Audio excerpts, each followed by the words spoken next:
Good afternoon, guys. Today's is our third lecture. In the previous lecture, the topic was covered by Gaurav sir. These topics are some important definition. First topic is some important definition, and the second topic is theorem based upon the algebra of limit of sequence. Today we will discuss the remaining topic of, that is the remaining theorem of algebra of limit of sequence. म्हणजेच अगोदर जे आपल्याला गौरव सरांनी शिकवलेलं आहे theorem आणि definition algebra of limit of sequence, त्यातलाच एक रिमेनिंग थेरम राहिलेला आहे, तो आज आपण इथे घेणार आहोत. This is the following theorem. First we read the statement of the theorem. If limit n tends to infinity an equals to l, then prove that limit n tends to infinity kan equals to kl. इथे आपल्याला दिलेलं आहे limit n tends to infinity an equals to l. याचा use करून, याचे definition use करून आपल्याला prove करायचं आहे limit n tends to infinity kan equals to kl.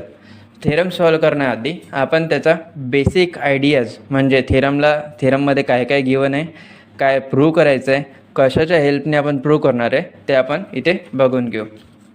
That is some basic idea about the theorem. इथे आपल्याला गिवन दिलेलं आहे given limit n tends to infinity an equals to l. हे आपल्याला गिवन इथे दिलेलं आहे. टू प्रूव्ह करायचं आहे आपल्याला, to prove limit n tends to infinity kan equals to kl. Okay, काय गिवन दिलेलं आहे, काय प्रूव्ह करायचं एवढं आलं लक्षात. कशाच्या हेल्पने आपण प्रूव्ह करणार आहे, by the definition of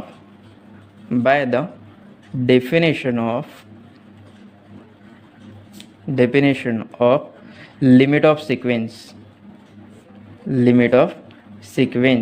QUENCE.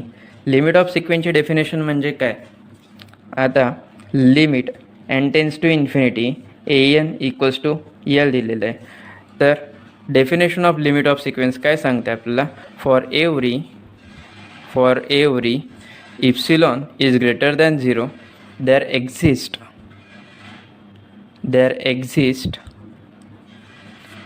Exist a positive integer small m such that n is greater than or equal to m, implies that mod an minus l mod complete less than epsilon. फक्त या डेफिनेशनचा use करून आपल्याला हा theorem prove करता येतो. Okay, आता आपण बघू थेरम कसा प्रूव्ह करायचा आहे. Given that limit n tends to infinity an equals to l, then by the definition of limit of sequence, जसं आता आपण पेजेसवरती सॉल्व करून बघितलं होतं लिमिट ऑफ सिक्वेन्सची डेफिनेशन काय लावलेली आहे, तीच डेफिनेशन आपल्याला इथे यूज करायची. Given that limit n tends to infinity an equals to l, then by the definition of limit of sequence we can write for every epsilon dash greater than 0 then there exist a positive integer m such that n is greater than or equal to m, implies that mod an minus l less than epsilon dash. आपण इथे epsilon dash पण घेऊ शकतो किंवा epsilon पण घेऊ शकतो, पण आपल्याला समोर ॲडजस्टमेंट करायची आहे, त्यामुळे आपण इप्सिलॉन डॅश घेणार आहोत. त्याला इक्वेशन नंबर डिनोट करायचं equation number 1नी.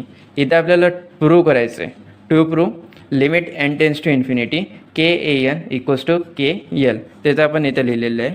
Here we have to prove that limit n tends to infinity kan equals to kl.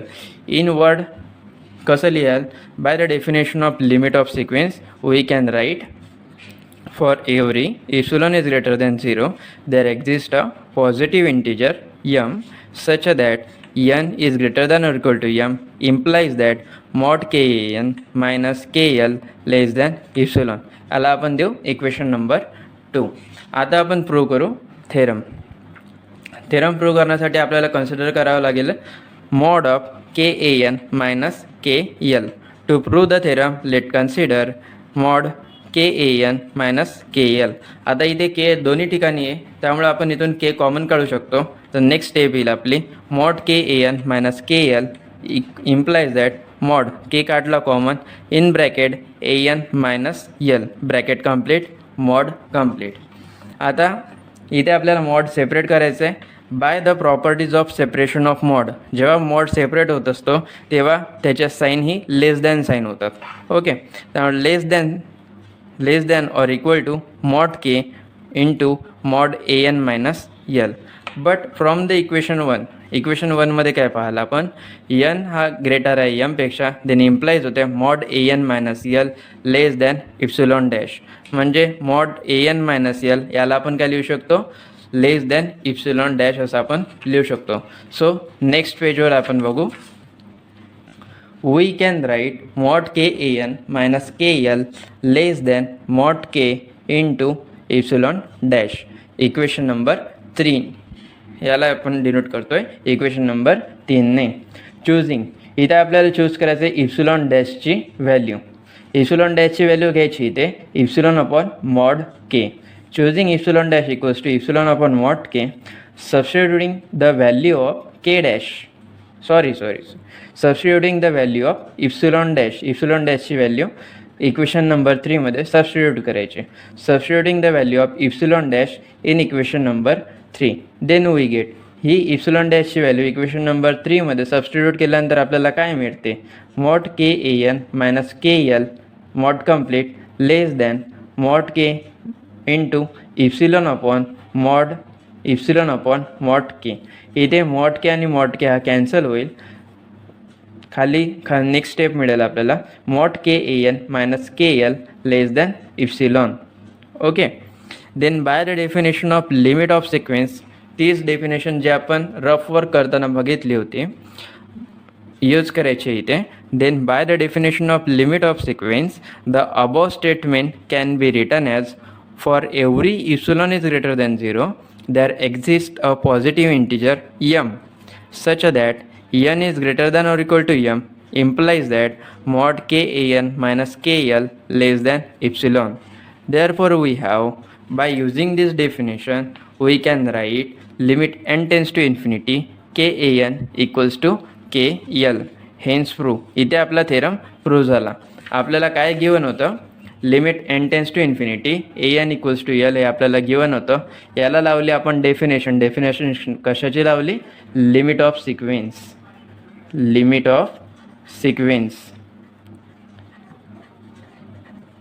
सिक्वेन्सची definition लावली. ते डेफिनेशन लावल्यानंतर आपण कन्सिडर केली एक term mod K A N minus K L, यामधला के common काढला, ए N minus L राहिला. त्यानंतर मॉड सेपरेट केल्यानंतर mod A N minus L या टर्मची व्हॅल्यू जी आपल्याला इक्वेशन 1मध्ये दिली आहे ते आपण पुट केली. त्यानंतर आपल्याला मिळालं इक्वेशन नंबर 3. त्यानंतर आपण इप्सिलॉन डॅशची value epsilon upon mod K ही व्हॅल्यू पुट केली इक्वेशन नंबर 3 मध्ये. त्यानंतर मिळाले आपल्याला ही टर्म. इथे आपण डेफिनेशन लावली लिमिट ऑफ सिक्वेन्सची. By the definition, for every epsilon is greater than 0, there exists a positive integer m such that n is greater than or equal to m implies that mod kn minus kl is less than epsilon. या डेफिनेशनवर आपल्याला लिहिता येते limit n tends to infinity K A N equals to K L. हेच आपल्याला पाहिजे होतं आणि जे आपल्याला मिळालेलं आहे. त्यामुळे आपल्या इथे आपला थेरम संपला. Hence prove. Thank you guys. Now we take the next theorem number 2. अगोदरच्या लेक्चरमध्ये गौरव सरांनी हा थेरम घेतलेला आहे, पण आपण पुन्हा एकदा हा थेरम रिवाइज करतो आहे. Okay, first we read the statement of the theorem. Prove that if the limit of the sequence is exist then it is unique. काय म्हणतात हा थेरम, जर एखाद्या सिक्वेन्सला लिमिट एक्झिस्ट होत असेल तर ती लिमिट एकच असली पाहिजे. म्हणजे काय असली पाहिजे, युनिक असली पाहिजे. First we see the rough idea about the theorem. Given काय म्हणतं, गिवन काय दिलेलं आहे आपल्याला, जर म्हणजे if the limit of the sequence is exist then it is unique.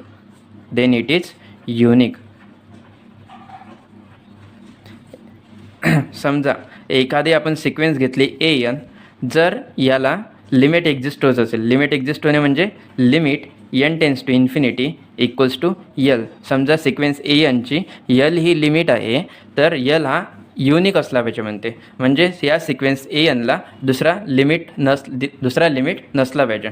Okay, आता हा थेरम प्रूव्ह करणार आहे आपण. हा थेरम प्रूव्ह करणार आहे आपण काही बेसिक आयडियाज यूज करून. ओके, हा थेरम प्रूव्ह करू आपण कॉन्ट्राडिक्शन मेथडने. म्हणजेच सिक्वेन्स ANला आपण कन्सिडर करू की 2 लिमिट आहे बा. किती लिमिट आहे? 2 लिमिट आहे. 2 लिमिट आहे असं कन्सिडर करू आणि त्या दोन्ही लिमिट एकच आहे शेवटी हे प्रूव्ह करू. म्हणजेच प्रूव्ह होईल आपलं की सिक्वेन्स ANला युनिक लिमिट आहे. कळालं नसेल तर लक्ष द्या. Consider limit of the sequence n tends to infinity AN equals to L1. First limit आहे त्याची L1 आणि सेकंड लिमिट आहे त्याची L2. Limit of the sequence AN equals to L2. Then we have to prove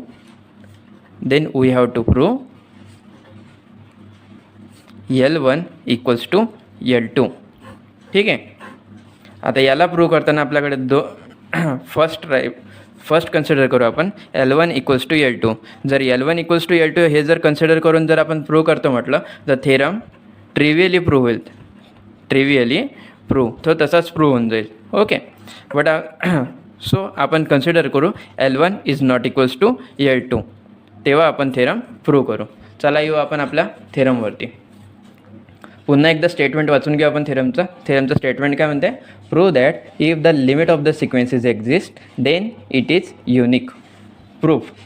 to prove the theorem let the sequence AN be the any sequence and let L1 and L2 are the any two limit of the sequence AN. म्हणजे या sequence ANला L1 आणि L2 अशा 2 limit exist होते. Therefore we can write from the above statement limit n tends to infinity AN equals to L1 आणि limit n tends to infinity AN equals to L2. याला म्हणून आपण equation number 1. To prove आपल्याला prove करायचं आहे we have to prove that the limit of the sequence AN is unique. म्हणजे sequence ANची जे लिमिट एक्झिस्ट होते हे युनिक असायला पाहिजे. That is we have to prove that the limit L1 and limit L2 are equal. That is L1 equals to L2. आता आपण बघू proof.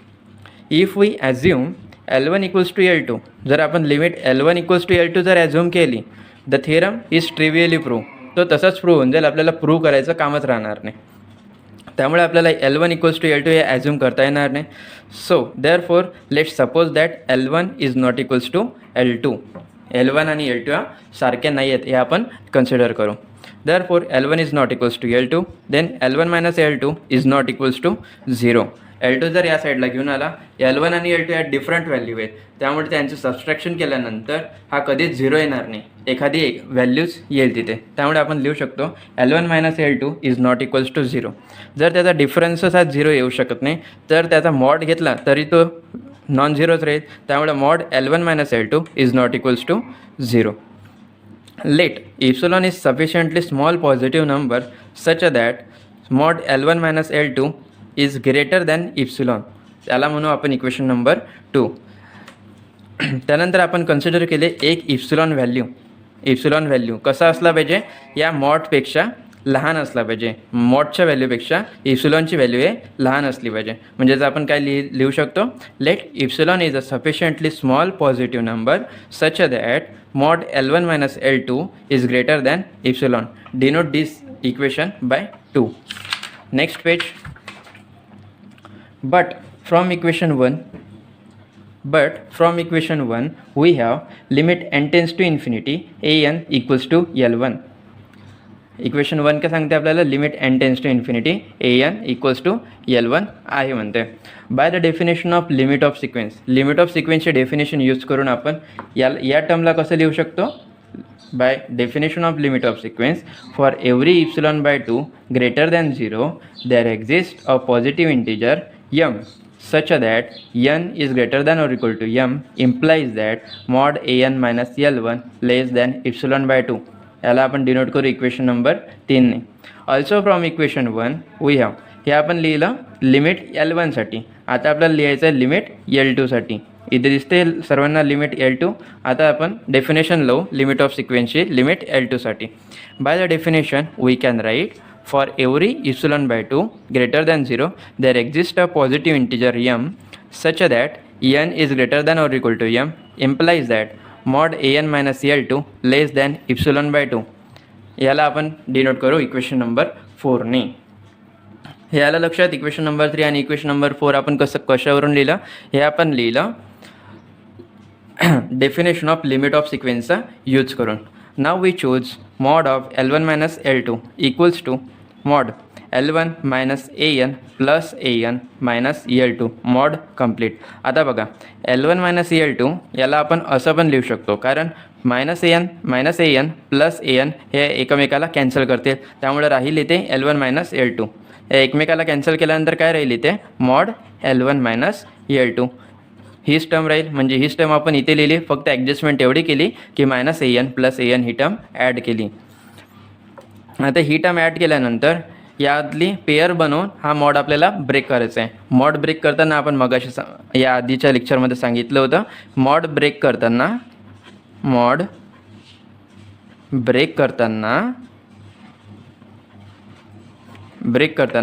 Less than or equal टूची साईन येते. ओके, तर नेक्स्ट स्टेपमध्ये आपण लिहू शकतो less than or equal to mod L1 minus an plus mod an minus L2. Sorry, next स्टेपमध्ये लिहिता येते आपल्याला less than or equal to minus L1 minus an plus mod an minus L2. आता मॉडमध्येच term आहे, त्यामुळे plus झाली काय आणि मायनस झाली काय ती टर्म सारखीच राहते. त्यामुळे नेक्स्ट स्टेपमध्ये लिहू शकतो आपण less than or equal to mod an minus L1 plus mod an minus L2. पण याआधी आपण इक्वेशन नंबर 3 आणि इक्वेशन नंबर 4 लिहिलेलं आहे. त्यामध्ये लिहिलं आहे आपण mod an minus L1 is less than epsilon by 2 आणि mod an minus L2 less than epsilon by 2. Okay, an minus L1ची व्हॅल्यू आपण पुट करू शकतो इक्वेशन नंबर 3 वरून इप्सिलॉन बाय 2, आणि an मायनस L2ची व्हॅल्यू पुट करू शकतो आपण इक्वेशन नंबर 4 वरून इप्सिलॉन बाय 2.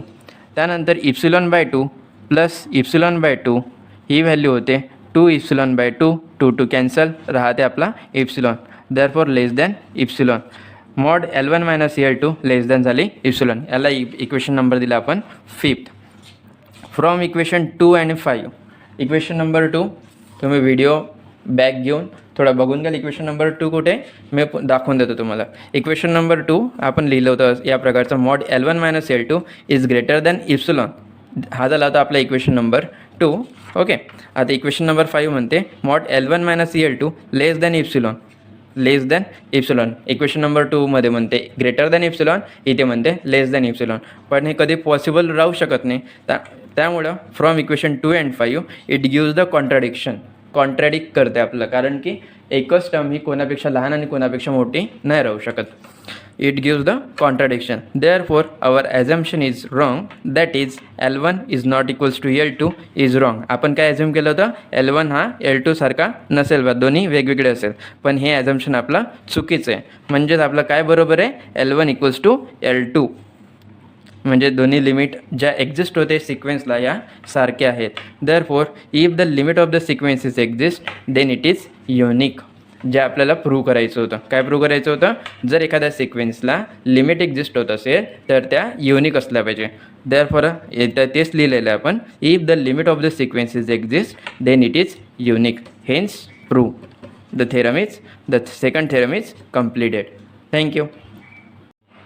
हाय गाईज, याआधी याचा आपण जो थेरम बघितला होता युनिकनेसचा, prove that if the limit of the sequence is exist then it is unique. हा थेरम कोणकोणत्या पेपरमध्ये कधी कधी विचारले ते आपण बघून घेऊ, म्हणजे या थेरमचं इम्पॉर्टंट तुम्हाला लक्षात येईल. हा थेरम समर 10मध्ये, त्यानंतर समर 13मध्ये, समर 12मध्ये आणि विंटर 14मध्ये असा वेगवेगळ्या सीझनला एकच क्वेश्चन 4 पेपरमध्ये येऊन गेलेलं आहे. त्यामुळे तुम्हाला लक्षात असेल या क्वेश्चनचं इम्पॉर्टंट काय आहे. ओके, नेक्स्ट थेरम आपण बघू. आपला next theorem to prove that 2 minute बघा. First we read the statement of the theorem. To prove that convergent sequence is always a bounded. Give an example to show that converse may not be true. म्हणजे एखादी जर कॉन्वर्जंट sequence असेल आपल्याकडे तर ती always बाउंडेडच असली पाहिजे, पण त्याचा कॉन्वर्स हा ट्रू नसतो किंवा असू पण शकतो. म्हणजे कॉन्वर्स म्हणजे काय, एखादी सिक्वेन्स जर बाउंडेड असेल तर ती सिक्वेन्स कॉन्वर्स राहू पण शकते किंवा नाही पण राहू शकत. कळलं कॉन्वर्स म्हणजे काय. स्टेटमेंट पुन्हा एकदा वाचून घेऊ. To prove that convergent sequence is always a bounded. Give an example to show that the converse may not be true. In as usual first we see the basic ideas about the theorem. Basic आयडियाजमध्ये काय काय लागणार आहे आपल्याला. Convergent sequence म्हणजे काय. Convergent sequence if for a sequence N नावाची एखादी सिक्वेन्स घेतली, the limit is exist at a point, then such a sequence N is a convergent sequence. एखाद्या सिक्वेन्सला जर लिमिट एक्झिस्ट असेल एखाद्या पॉईंटवरती तर अशी सिक्वेन्स ही कॉन्वर्जंट सिक्वेन्स आहे असं आपण म्हणतो. That is limit N tends to infinity N equals to L. The sequence N is a convergent and converges to N. बघा आपण काय म्हटलं, limit N tends to infinity N, इथे लिमिट एक्झिस्ट होते यल. ओके, तर ती sequence N ही कॉन्वर्जंट आहे आणि कॉन्वर्जेस कुठे आहे, एनवरती. कुठे कॉन्वर्जेस आहे, एनवरती. ठीक आहे. नेक्स्ट पॉईंट बघू आपण. बाउंडेड असणे म्हणजे काय. बाउंडेड असणे एखादी सिक्वेन्स आहे एन, ही जर बाउंडेड आहे म्हटलं तर याला आपल्याला लोअर बाउंड पण असला पाहिजे, त्याला आपण स्मॉल एमने डिनोट करू, आणि अप्पर बाउंड पण असला पाहिजे, त्याला आपण कॅपिटल एमने डिनोट करू. हा झाला त्याचा लोअर बाउंड आणि हा झाला अप्पर बाउंड. म्हणजे सिक्वेन्स एनची व्हॅल्यू ही स्मॉल एमपेक्षा कधीच लहान राहणार नाही आणि कॅपिटल एमपेक्षा कधीच मोठी राहणार नाही. म्हणजे याला झाला परफेक्ट बाउंड, म्हणजे हा लिमिटेड राहील. अशा लिमिटेड असणाऱ्या गोष्टीला आपण म्हणतो बॉन्ड असणे. ओके, बॉन्ड असणे. आता बघा गिवन काय दिलेलं आहे आपल्याला थेरममध्ये, की एखादी सिक्वेन्स आहे एन नावाची, ही कॉन्वर्जंट सिक्वेन्स आहे समजा. ही जर समजा आपण कॉन्वर्जंट सिक्वेन्स घेतली तर त्याला आपल्याला प्रूव्ह करायचं आहे की सिक्वेन्स एन ही ऑलवेज बाउंडेड राहणार आहे, इज ऑलवेज बाउंडेड राहणार आहे. ओके,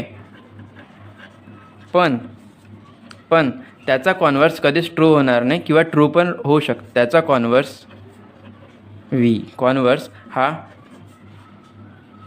राहू शकतो और नाही राहू शकत. ओके, त्याचा कॉन्वर्स आपल्याला मिळू शकतो किंवा नाही मिळू शकत. कॉन्वर्स मिळणे म्हणजे काय. आता बघा एखादी सिक्वेन्स एन ही जर बाउंडेड असली तर तो कॉन्वर्जंट राहू पण शकतो किंवा नाही पण राहू शकत. देन इट इज कॉन्वर्जंट और नॉट कॉन्वर्जंट. कॉन्वर्जंट राहू पण शकतो किंवा नाही राहू शकत. हेच आपल्याला या थेरममध्ये प्रूव्ह करायचं आहे. तर once again we read the statement of the theorem. To prove that the convergent sequence is always a bounded, give an example to show that converse may not be a true. Proof. Let we see the proof of the theorem. To prove the theorem, let's consider a convergent sequence an. an नावाचे convergent sequence consider केली आपण, and converges to a finite number l वरती ती converge होते. Therefore we can write limit n tends to infinity an equals to l. जर एखादी sequence an नावाची l वरती कॉन्वर्ज होत असेल तर आपण त्याला limit n tends to infinity an equals to l असं लिहू शकतो. By the definition of limit of sequence, जसं आपण अगोदरच्या थेरममध्ये यूज केलं आहे definition of limit of sequence. काय म्हणते definition of limit of sequence. For every epsilon is greater than 0 there exist a positive integer m such that n is greater than और equal to m implies that mod an minus l is less than epsilon. Denote करू याला equation number 1 नी. To prove, here we have to prove that the convergent sequence an is a bounded sequence. आपल्याला पहिल्या कंडिशनमध्ये काय prove करायचं आहे की जी सिक्वेन्स एन आपण कन्सिडर केली ही आहे कॉन्व्हर्जंट सिक्वेन्स, तर ती बाउंडेड सिक्वेन्स पण राहणार, ही आपल्याला पहिल्या कंडिशनमध्ये प्रूव्ह करायचं आहे. ओके, पहिली condition proof from equation first इक्वेशनवरून काय सांगू शकतो आपण, N is greater than or equal to M implies that mod A N minus L is less than epsilon. आता mod A N minus L ही लेस दॅन इप्सिलॉन आहे. या टर्मला आपण इलॅबोरेट करू. इलॅबोरेट करताना टर्म कशी करता येईल, mod A N minus L is less than epsilon, तर या टर्मला लिहिता येते minus epsilon is less than A N minus L less than plus epsilon positive epsilon. L हा या साईडला गेला म्हणजे होईल L minus epsilon less than A N less than L plus epsilon. हीच टर्म आपण इथे लिहिलेली आहे. बघा इक्वेशन नंबर 2 आपलं काय आहे, L minus epsilon less than A N less than L plus epsilon.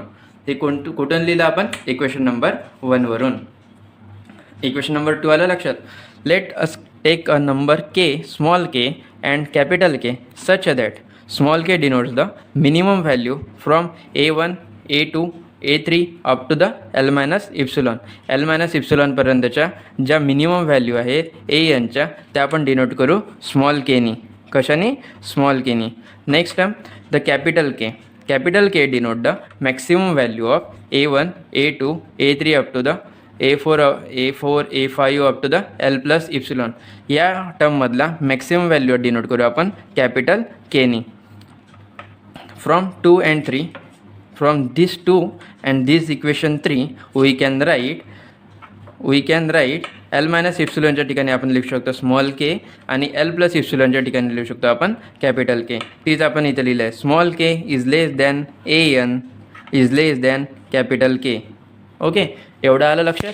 Next part, Therefore the sequence an is bounded. Sequence an is bounded का बरं झाले, मग अशी बाउंडेडची डेफिनेशन काय सांगितली होती मी, की एखाद्या सिक्वेन्सला जर लोअर बॉन्ड आणि अप्पर बॉन्ड मिळत असेल तर तो सिक्वेन्स होता आपला बाउंडेड सिक्वेन्स. ओके, तर इथे आपल्याला सिक्वेन्स एनला लोअर बॉन्ड पण मिळालेला आहे आणि अप्पर बॉन्ड पण मिळालेलं आहे, त्यामुळे सिक्वेन्स एन झाली आपली bounded sequence. Therefore the sequence an is bounded. आपल्याला हेच प्रूव्ह करायचं होतं की सिक्वेन्स एन ही कॉन्व्हर्जंट होती आणि त्याला आपल्याला बाउंडेड प्रूव्ह करायचं होतं. तर आपली फर्स्ट कंडिशन इथं प्रूव्ह झालेली आहे. आता आपल्याला सेकंड कंडिशन प्रूव्ह करायची आहे.